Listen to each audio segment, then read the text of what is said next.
Lex Talks. Today we're talking about weed / smoking and anxiety.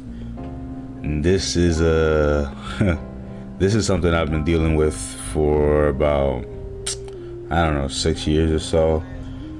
I've developed a strong sense of anxiety. Not saying it never existed, but to the point where I'm in my head a lot, going in cycles. And I realized that a lot of the worst moments in my head were when I wasn't sober, right? Oftentimes when I feel like I'm about to slip, it just so happens that I'm either drunk or really high. Or sometimes it doesn't even have to be really high, just high in general. And I don't want to put this on like weed as a drug on its own, right? Because I feel like that would be irresponsible of me.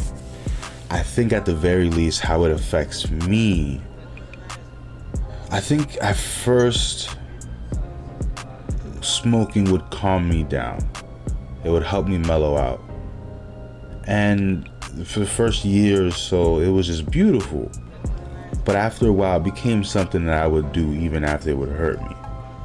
Even after I would get a panic attack because I felt like I was losing it. But really, I just probably wasn't breathing properly because I had been smoking.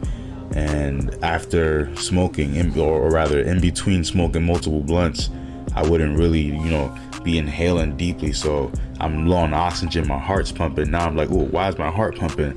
Now I'm thinking I'm dying. And then my mind starts swirling and you see it just goes from there. And if you don't have a grip, you'll just fall off the edge. And I think if you're the kind of person who could fall off the edge easily, hey, I'm not gonna tell you what to do. Live your life, if you're grown, if you're over 18, fuck it, right? But there are some downsides to it. Being in a different state of mind might help you with the arts and whatnot because they allow you to think in ways that you normally wouldn't, right? But the problem with that is that you don't always want to be in that state because you weren't meant to be high all the time. You were born a specific way, right? This shouldn't be your new normal.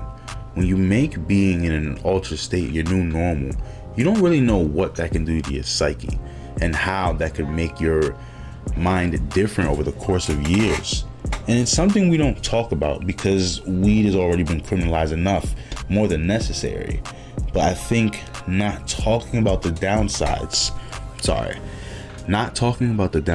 really harms any, people that are up and coming in the world, looking at a future where it's so accessible, like first it was nicotine vapes, now it's THC vapes everywhere. So you can really DMT vapes, you can get whatever you want if you're really looking for it. So I think because we have that strong access now, we owe it to the youth to really be honest with them about what that access means.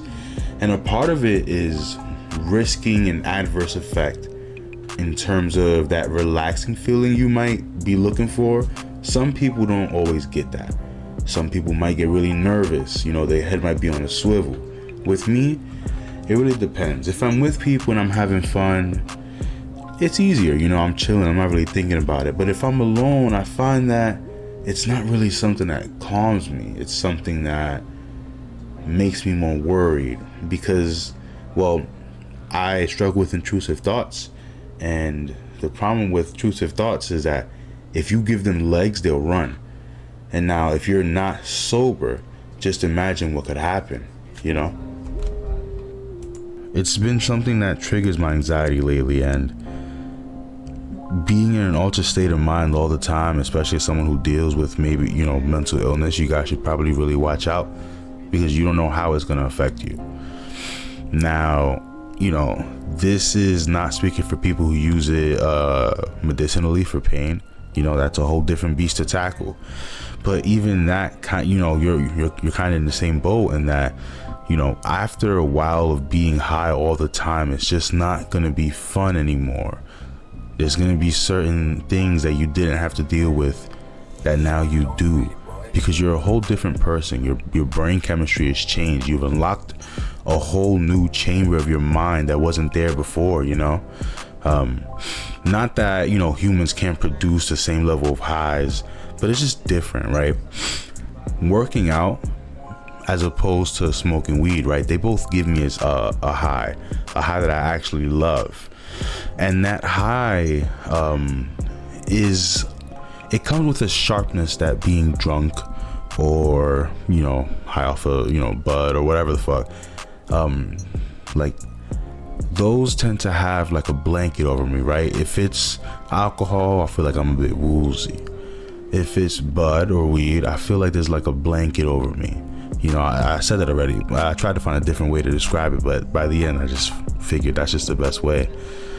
But after working out or jogging or just exerting myself, there's that release, but it also comes with the ability to think clearly, to quiet my mind, to still myself.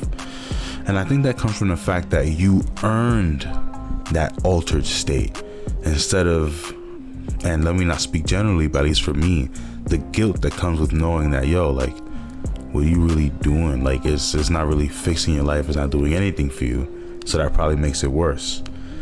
And I'm interested in seeing, you know, if any of you guys deal with anything like this. How does it affect you? And what are your thoughts on, you know, the use of recreational marijuana with its potential to have unknown adverse effects on people going into it without a proper education on what it is to use marijuana? All right, guys, with that, I'm out of here. Lex is out. I rambled enough, you know. Be safe out there, man. Life's crazy.